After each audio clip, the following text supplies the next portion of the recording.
Hello viewers, you're welcome to another episode of The Ripples, a podcast where we spotlight change makers. And on this episode, we have two Corp members who would be sharing with us their 1 year experience, the impact they've been able to make in their host community, and the challenges they faced and how they've been able to overcome that.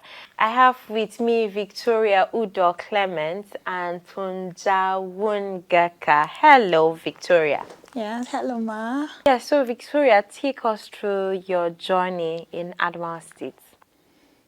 Okay, my name is Udo Victoria Clement, and actually I'm from Akwa Ibom State, and I was privileged to be posted to Adamawa State. Okay, my journey in Adamawa State it's been good all through, and it's really a positive one. I don't know what would have happened to me if I didn't come to Adamawa State. And one notable thing was that I was privileged to serve in this institution, the American University of Nigeria. Of course, this institution is more than a hub university. It's a place where talents are discovered, refined, and given wings to soar. If I'm to say a lot about my experience, I've learned so much about the culture of Adamawa State. I've learned how to work with people. I've learned community building, a lot of things. I even got to inculcate the spirit of community service from this notable institution, and I was even privileged to do a personal community development service project. And it's really been it's really been a very long line. If I'm to write about it, it would be an encyclopedia, exactly. Wow. So that was just it. Wow, that's awesome. Tunjaja. Right, I am Tongjal Wungaka Numbula. Yes, I am from Plateau State. Studied at the University of Jos, Integrated Science Education. I was posted here to Adamawa State for my NYSC, and from camp posted to American University of Nigeria. If I'm going to summarize my NYSC experience, I think I find that my experience fulfills the motto of NYSC, service and humility. I would say I received a full masterclass in these two virtues. Wow. Yes, so service and humility. So what would you say was your biggest challenge when you come to Adamawa State? Now, not just about your PPA, place of primary assignment, but then, yes, in Adamawa State generally, yes. I think the only answer coming to my head is the heat.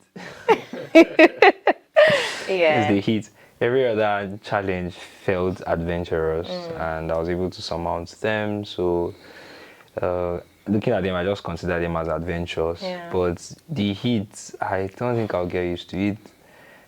Maybe I just have to find a way to cope with the whole thing. But I think the heat is like the major challenge. Yeah, that's okay. Victoria, how about you? Your biggest challenge serving in Adamawa State? Yeah, there were ups and downs, there were challenges. Notable of it was when I wanted to organize my personal community service, which is one of the core values of NYSC, service and humility. Yeah. So when I was about to do it, period to now, I had never organized an event on my own. Yeah.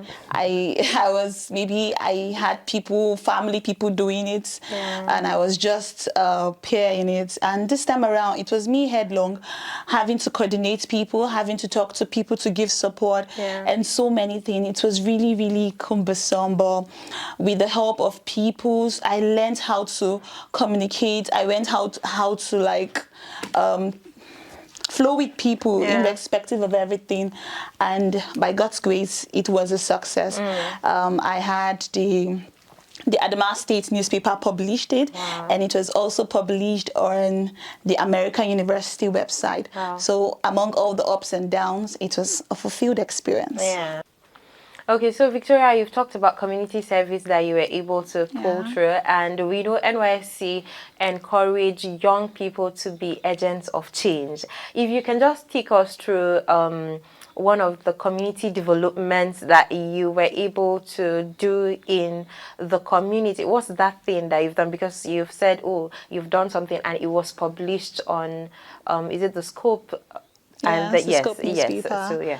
Yes, actually, the community service spirit was birthed by the American University of Nigeria. Yes, I learned giving back to my community perfectly from this institution. So I was opportunity to serve with the communication and marketing department, and I was sent to cover an event for a student called Zipporah. And so when we went to cover the event, she was able to give scholarship to students, helping them to register for their WAEC and NECO. And so I had one of the students say, yes, we've been able to register for WAEC and NECO, but we know nothing about how we are going to write our JAM. And that birthed the community service in me. So I came back and I was like, how do I tutor this student on being very, very productive when they are going to be writing their JAM? And that sparked it up. And so I was able to bring them to the university. I had a lot. One of my greatest supports was the American University of Nigeria. Special thanks to the likes of Mr. Mustafa Atiku, the Director of Human Resources, my boss, Mr. Noel Sashi. He was a very supportive person. His advice, contributions, and so many things. I was given a school bus, and that helped me to pick the students from their respective school to AUN as the hub. And what we did was empowering them, doing a test run of JAM, and so they were able to sit on systems and test run how JAM is being done. And that was not just all. I also did another community service which was all about padding the girls, teaching them about hygiene, showing them that being feminine is very, very, it's something we should be proud of. You know, some of them they shy about being feminine, and telling them that the whole thing about the puberty cycle and the menstrual cycle is something to be very proud of. Yes, I did that at Bako Secondary School, Yola here, and then the other one I did, which was about digital skills of the JAM, was bringing them to the Hub University AUN and teaching them how we could run this and practice this JAM before the actual JAM. Yes, forehand, like that. And I like that, padding the girls, not just giving them the pad and say, oh, go and use it, but then being able to raise awareness of how, as a lady, you should not shy away from this. That's an awesome one. Thank you so very much. Yes, so Tunjajat, the name, yes. So community service, community development that you've done, and you think, yes, it has impacted your community. My community development service project is called Yola Reads, and Yola Reads books and lifelong learning. That was like the motto of the project.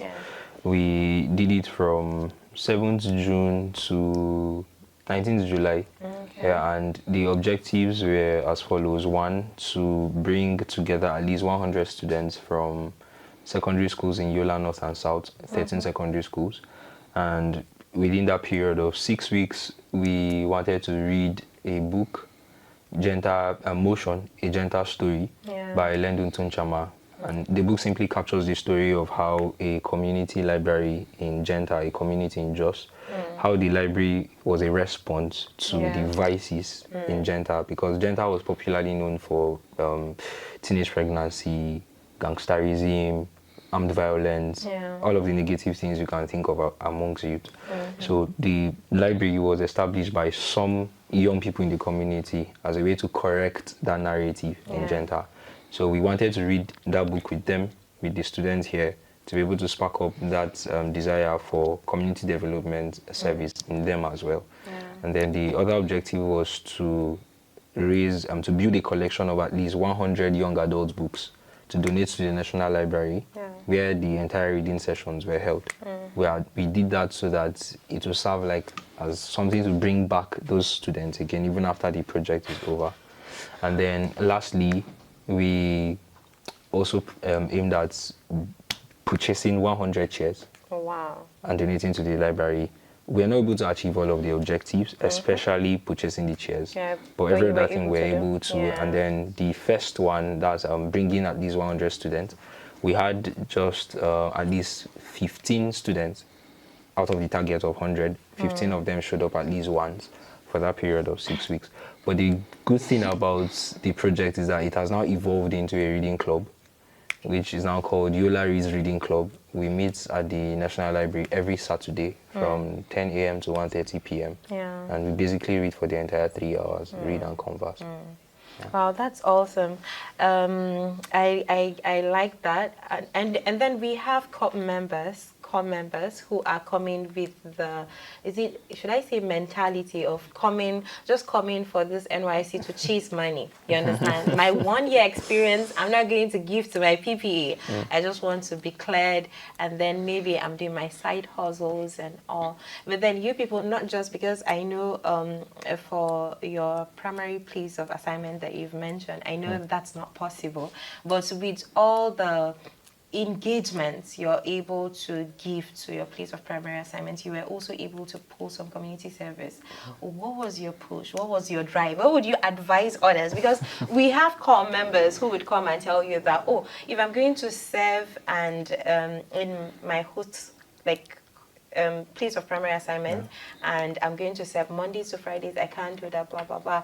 What would be your advice for such core members? For me, the drive for that service. Now, to be honest, when I was coming here, the plan was never to do anything like that. Because before coming for NYSC, I have been involved in a lot of communities in Jos, literary communities in Jos, and we did all of these community services while I was back there. So I was envisioning my NYSC year to just be a period where I'll come and rest, like be obscure, don't do anything, just do the regular and routines. It's not most youths do that. Okay. That's the truth. So, but when I came, the way it just came on me, I just could not resist it. So how the whole thing came was that around, I think, April, that was when the book came out, Motion, a Genta Story. Now, that Genta Reads Community Library is one of the communities I volunteered in before coming for NYSC. So the book reached me, and I read the story. And before then, I had visited the National Library already, and I was also very curious about the patronage of the library. The people I saw there, they were more elderly people, and then the young people who came are mostly people who had maybe exams around that period. So they only just came to the library to prepare for the exams. And so for all the times I came, the numbers were not encouraging, and I started getting worried. Libraries should be places that people should patronize a lot. Well, digital age and all of that would say, but it's a public learning center, and there's still so much in books for people, and if not for anything, that serenity of this space. So I just I'm very keen about seeing people using public learning centers. Is it library? Is it museums? All of those places where you just go to learn outside of the classroom. So to put that place to use and drawing inspiration from what Genta Reads Community Library is already doing in Genta. So the whole thing just came up, and I could not resist the urge to do that. And being a Christian, I just trust that was the Lord nudging me to do this stuff, because my mind was already made up I wouldn't, but I just had to surrender in the end, and the whole thing played out the way it did. So my advice for people who are coming for NYSC is, now in my CDS, I've heard people say they want to do stuff. Now it's either they are scared, or they feel like it's impossible, or when they just sit and think about the whole process, be like, is this thing even worth trying? My encouragement would be that you may even discover yourself in the course of the service. That service you'll be doing to the community. And for you to do something that is not just serving you, but serving people that you don't know the effect of it. Because sometimes the benefit of the service you do to people may reap you benefits later in the future. When you have long forgotten that you did something, that's when the results start to show. So to just count it an opportunity to do something bigger than yourself, not just for yourself, for the community. I think that alone in itself It should be something you should be after. Yeah. And there's a way that it gets to just, it turns out to be a blessing in the end. Very somehow. true. Very true. Yeah. Yeah, Victoria, I don't know if you have something to say concerning that. Okay. Yeah. I think the biggest form of service is doing something to people and not really expecting a payback. Yeah. And at the other hand, actually, what I will say to Corp members is just forge ahead, aim for the top. Impact should be your motive. It's not going to be really rosy. I could remember trying to do this community service. You had to do a lot of documentation. Yeah. You had to make it so the LGI, whatever. And I also served as the vice president of my CDS, so it was a whole lot on me. But one thing that stood up as the drive was the fact that I wanted to make impact. I wanted to touch life. Yes, we could be the revolutionary vanguard for Nigerian betterment. Yes, we should serve as the guardians of the earth and to be very, very dogmatic in whatever we do. Yes, because one of the things that made me, I almost got emotional was when I was able to, the Part the Girls project I also did was, I had she was saying she doesn't know, they didn't really know what's so unique about the puberty cycle, the menstrual cycle, and at least I could be able to like revolutionize their mindsets, give them a kind of orientation to be proud in being feminine. Don't shy away because you want to buy pad. You see them sending a hands full of people when they want to do one or two things. But one of the things, in conclusion, just aim for the sky. Make sure in everything you do, you want to leave a mark. And that was one of the things that kept me going, even when the whole process was cumbersome. Sometimes you go to LGI and he's saying, you didn't write this well, can you rewrite this? You didn't do this well, this format is... I was, no, I won't give up. I have a lot of souls I need to touch before leaving the state, and that was what. And that has been achieved, yes, about leaving the mark. And you know that, yes, somebody would always remember, yes, Victoria has done something like that. Thank you so very much. And wrapping this up, Tunja. Yes, something, just one thing that you've learned about leadership, service, and all. So one thing, this year, it's really the first time I said masterclass in service and humility. If I'm going to stretch it further, I think it's masterclass in leadership. Like Victoria, I was also the president of my CDS group, and leadership also extends beyond that position I was holding as well. Extends to the office I was working in. That's at the Office of Institutional Research and Effectiveness at the American University of Nigeria. Those experiences really stretched me because before coming for NYSC again, I used to be a freelancer. So I did work on my terms. I set my own schedules. I do things when I want to do them. I'm not reporting to anybody. But coming here, I now have superiors. I have a HOD. I have CDS schedule officer to report to. I have LGIs. I have as local government inspector. I have state coordinator. All of these hierarchies. So the whole thing was like a new terrain for me. You have to bring back feedback to all of these people every time.